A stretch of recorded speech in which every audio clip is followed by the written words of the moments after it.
everybody, I'm back. Everybody, Gina Young is back, and I'm back with yet another amazing recipe. I am so excited today because today at the Young's house, Gina Young is going to share with you all how easy it is to make delicious Swiss steak. This recipe right here, it's amazing. It's so easy to make. It doesn't require a lot of ingredients, and make it Gina Young style, it's gonna be so tasty. Y'all never had my Swiss steak before. You better make you some. Here are the lovely ingredients you will need. Of course, you're gonna need some steak. Now, typically, when Swiss steak is made, a lot of people like to use the round steak. Round steak is a steak that's not for me. I don't like to cut. I think it's a bit dry. So I'm not going to be using that. Today I'm going to use sirloin steak. So I have some gorgeous sirloin steak right here that I have washed with lime juice, salt and cold water, and then I've patted dry with a paper towel. You also can use cube steak. You will need some flour, so I have some all-purpose flour here. You're going to need some beautiful veggies. So right here we have some gorgeous mushrooms. We have some fresh celery, a sweet Vidalia onion, a green bell pepper. You're going to need a little tiny bit of tomato sauce. You're going to need some chopped tomatoes and some stewed tomatoes. If you cannot find stewed tomatoes, it's okay to use whole tomatoes. Now, you're going to need some beef broth. And right here in this cup, I have some heavy whipping cream and some milk. And we have some butter for our mashed potatoes that we'll be making. And also you're gonna need a couple of spices so we can spice everything up. Here's what you'll need over this way. You will be needing some beef bouillon concentrate. You're gonna need some garlic and onion powder, black pepper and salt. Make sure your hands are impeccably clean. Let's get started with this really quick and simple, yet so tasty recipe.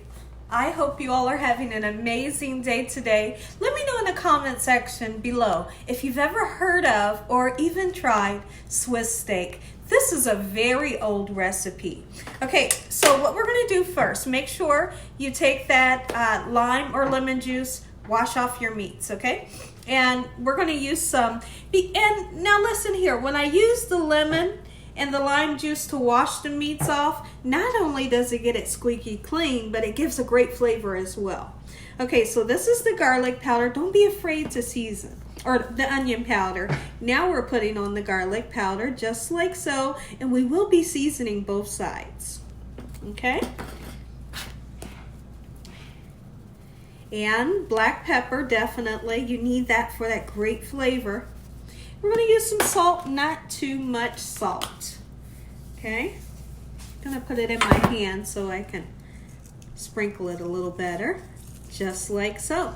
And now, if I didn't already mention that you can use cube steak as well, absolutely you can. But that's just not a cut of meat that Gina Young enjoys. So that's why I'm going to use this sirloin here. Like I said, you can use round steak or cube steak. So what I'm going to do is I'm going to flip these bad boys over just like so. Get the other side nice and seasoned. When I come back, I'll show you what to do next. Okay, everyone, before we get started, I wanted Prince and Polo to say hi. We have Prince right there on the left and Polo here on the right. Looky, say hi.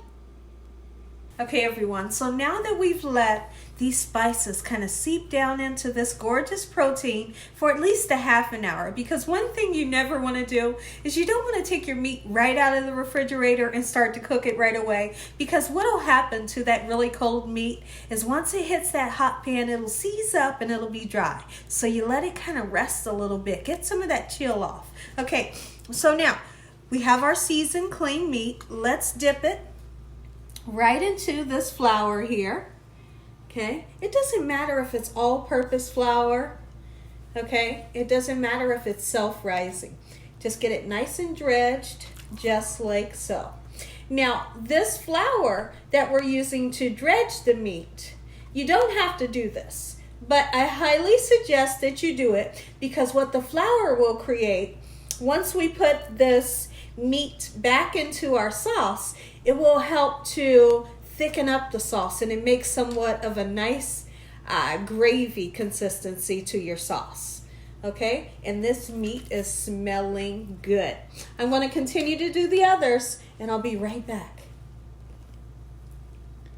Okay, everyone, so now that we have this gorgeous sirloin steak, nice and covered in our flour, we have some hot oil in a pan, and let me show you how much oil. You don't need a whole lot, okay? We just want to create a nice sear onto the outside of the meat. We're not trying to fully cook the meat right now because you don't have to. Okay, just want to get it nice and seared. Oh yeah, just like that. And if you don't hear that sizzle right there, don't put any more in because that means your pan's not hot enough. We're going to get a beautiful color on the outside of this, and when I come back, I'll show you what we'll do next. Oh, it smells good already. Okay, everyone, so we have the meat cooking. Now's the time to take these lovely veggies and start to chop them up. I have some fresh celery that I have washed off. We're just going to cut it just like this. I feel like when you have Swiss steak, you need the celery. You need the celery, okay? I'm not a fan of celery, but sometimes if I feel like a dish needs something, I'm going to put it in there, okay? And so what I'm going to do, I'm going to use this much. That's enough. It'll do the trick. Okay? The next thing we're going to do, we're going to cut down into some of this beautiful green bell pepper. If you have any of the other color bell peppers, use that as well. That's just fine. Make sure when you bring these veggies home, you wash them off. You never know who's handled your veggies before you brought them home, you know? Wash off those pesticides as well. Okay, so here's how I'm going to chop up the bell pepper. Not too small, but not too big. We're going to do a number just like that, okay? And I'm going to cut into that angry onion there in hopes that it doesn't make me cry because I don't want to cry today. I don't. Okay, so I'm going to continue chopping this and I'll be right back. Okay, everyone, so we're going to check on our steak. I know a few pieces are nice and golden brown. Look at that gorgeous color. I'm happy with that. So let's turn them over. And some of the steaks have shrunk up a little bit to where now I was able to put the other pieces of steak in. Look at that. Beautiful, like I said. Now, you are not aiming to cook the inside of the steak. All we're looking for right now is a nice golden brown sear on both sides. These are the last two pieces. We'll let those cook for a little bit. Once we get a nice sear, I'm going to come back and show you what to do next. Okay, everyone, so now our steak is starting to get nice and seared. Let's go ahead and take these potatoes. You can't have Swiss steak without a nice fluffy mashed potato alongside of your Swiss steak. So we're going to cut some potatoes. We're going to get them cooked up. I'm going to show you how to make delicious, quick, and simple mashed potatoes. Okay, and I'm just going to use the paring knife. I know so many of you are going to say, Gina, why aren't you using a peeler? Well, my grandma taught me to use the paring knife, and I'm just more adapted and more comfortable with using the paring knife versus the peeler. Okay? All right, so we're going to do like this. Now, once I get, let me get my other knife here. Once I get it nice and peeled, we're going to go in and cut that bad boy just like so. Okay? We're going to chop it down a little bit so that our potatoes don't take too long to cook. So here's what we're going to do, and we're going to make sure that we salt our water. When you're making potatoes, you're making noodles or rice, always salt your water so it tastes better. Okay, so I'm going to take these potatoes and we're going to put them right into this lovely bowl right here. And I'm going to put our potatoes in cold water, and we're going to rinse it and rinse it and rinse it, maybe 3 or 4 times until the cloudiness of the water leaves. Because the cloudiness of the water is starch that we don't want. So I'm going to peel these potatoes and I'll be right back. Okay, everyone, so we're making our mashed potatoes. We've cut our potatoes. We've rinsed them several times until the starch is gone and we have nice clear water. Now you want to salt the water, okay? So your potatoes taste delicious. All right, we're going to cook those for around about 25 minutes to a half an hour. Okay, everyone, so our meat is done. It's not fully cooked, but let's take it out of the pan. We got a nice sear onto all of the meat. Look at that gorgeousness. And you wouldn't believe the smell that's coming out of my house right now. Oh yeah.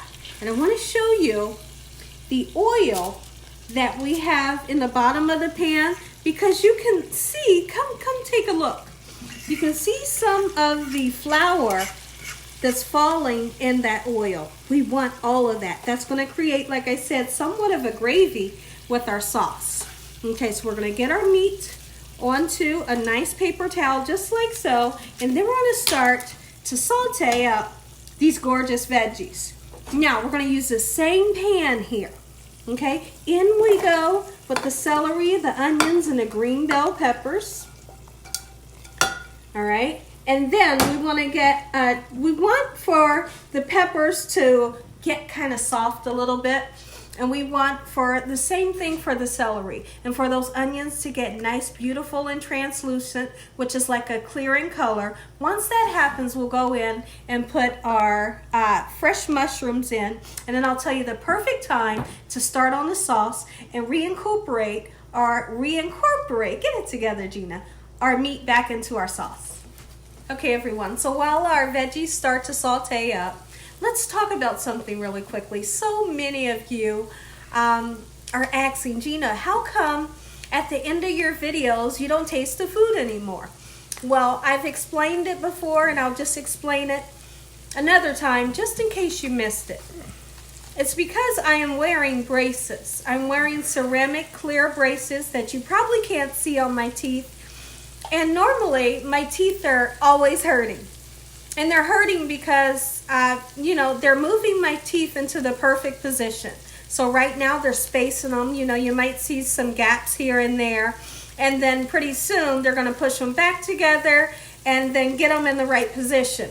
So every day they ache and they hurt. And also, if I go, let's just say I'm doing a spaghetti video. I go to taste that spaghetti. The spaghetti gets stuck in my teeth, and I don't want to show you guys that. Every time I eat, I have to brush my teeth, okay? So I won't be doing the taste testing unless it's something like a soft soup. But I don't have to wear the braces long. Once all of that's over, Gina Young will be tasting that food once again. Okay, everyone, so right now we got some gorgeous color onto our veggies. So now I'm going to go ahead and incorporate these beautiful mushrooms. Can't have Swiss steak without the mushrooms. But I do know, and I totally understand, that there's so many people that do not like mushrooms. We love them here at the Young's house. Okay, so we're going to incorporate the mushrooms, let them cook for a little while, and I'm going to show you how to make this really quick and simple, yet so tasty sauce that you will not be able to stop eating. Okay, everyone, so I want you all to take a look at the veggies. Here's what they look like. I am so satisfied with how they look. Look at this right here. Oh, look at that. Oh, woo, that looks good. Okay, here's what we're going to do. We want to take a tablespoon of the beef bouillon base. Okay, you can use less than a tablespoon if you like, and that might be a little less than a tablespoon, okay? We're going to put that in first. Kind of swoosh it around a little bit. All right, just like so. That's going to give a really in-depth flavor. Okay, it's going to give you a really richness. Okay, just like so. Let's try to get all that off of there. And then the next thing that I want to do is let's go ahead and we're going to put 1 can of the chopped tomatoes. You can use the petite tomatoes as well. This is a 14.5 ounce. You put the liquid in as well, just like so. Okay, now if you want to use just tomato sauce only, you're that person, you say, ooh, no, Gina, I don't want the pieces of tomato in there. Just use tomato sauce. Okay, so right here, I have another can, but this one is 15 ounces, okay? We're going to put half of that can in, all right? And then I have a can of the stewed tomatoes. Like I said earlier, you can use whole tomatoes as well. This is 12 ounces, liquid and all. Get that in there just like this. And here's what I want to do. This part gets kind of interesting. We're going to take this masher that I like to use for my hamburger, and with those stewed tomatoes, we're just going to break them up just a little bit. Okay? Just like so. You can put some fresh thyme in here if you like. I'm not a fan of thyme, but if you like thyme, put you some fresh thyme in there. Okay, we're gonna let this simmer for around about 10 minutes, and when I come back, I'll show you what we'll do next. Okay, everyone, the last thing that we're gonna do with this sauce is simmered for around about 15 minutes. Let's put some beef broth in it. Not too much, you don't need a whole lot, and I'm not gonna measure it. Around about that much. That'll do the trick, okay? And I'm gonna show you the consistency that we have here. Beautiful, not too thin, and yet it's not too thick. That's what we're looking for. Because now what we're gonna do, we're gonna take these lovely sirloin steaks, or your cube steak, or your round steak, whichever you decide to use. Any kind of steak you wanna use, really. Okay, nestle it down in there, just like so. And then this bad boy, it can cook on top of the stove if you like. Don't cover it up. If you cover it up, you'll create steam, and steam will make this watery. You can do it on top of the stove, simmer it for a while until that steak gets nice and tender, or you can do it like I'm going to do today. I'm going to take this and put it in the oven, 375 degrees, until that sauce thickens up a little bit more and that meat is nice and tender. When I come back, we'll start on those mashed potatoes. Okay, everyone, our potatoes cooked for around about 25 minutes. We're gonna put some butter in there, just like so, and I have some warm, heavy cream and milk. I'm gonna put that in there, and don't season it with your salt until the very end. That's garlic powder, a little bit of parsley flakes just to make it nice and beautiful. All right, and we're gonna put the pepper in. Salt goes in last. If you put the salt in right now, it'll make a gummy potato, and that's not what we're looking for. I'm gonna mix this up. When I come back, I'll show you what we have. Take a look at it, everybody. Swiss steak, Gina Young style. Make you some. Look at this gorgeous plate. My goodness. All right, let me show you the pan. Look at that. Oh, delicious. Listen here, everybody. If you all enjoyed this here video, give me a thumbs up. If you haven't subscribed, make sure you subscribe. Excuse me. Make sure you click on that notification bell so you can be notified every time Gina Young uploads one of these awesome recipes. Tell your family and friends and everyone you know, tell the whole world about Gina Young and what I'm doing in this kitchen on a daily basis. We're going to say a really quick prayer. You all are going to get a bite. Heavenly Father, Lord Jesus, we want to thank you for a beautiful day today. Lord, we thank you for your love, time, your mercy, and your understanding. Please forgive us for our sins. Come into our hearts. We make you our Lord and Savior. Send your angels down to surround us day and night. Your Holy Spirit to help us make good decisions. Give us peace over our minds in the name of Jesus. We pray that no weapons formed against us shall prosper. We bind that evil devil away from us in Jesus' name. Devil, you have no authority over this household in Jesus' name. Heavenly Father, we thank you for the roof over our head, the food, love, peace, and the joy that you bring us every day. Amen. Amen. Once again to my beautiful prayer. I'm going to give you guys a 360. Look at that sweet cornbread on the side. And the potatoes out of sight. And as always, God bless you all. Thank you all for watching. Good night.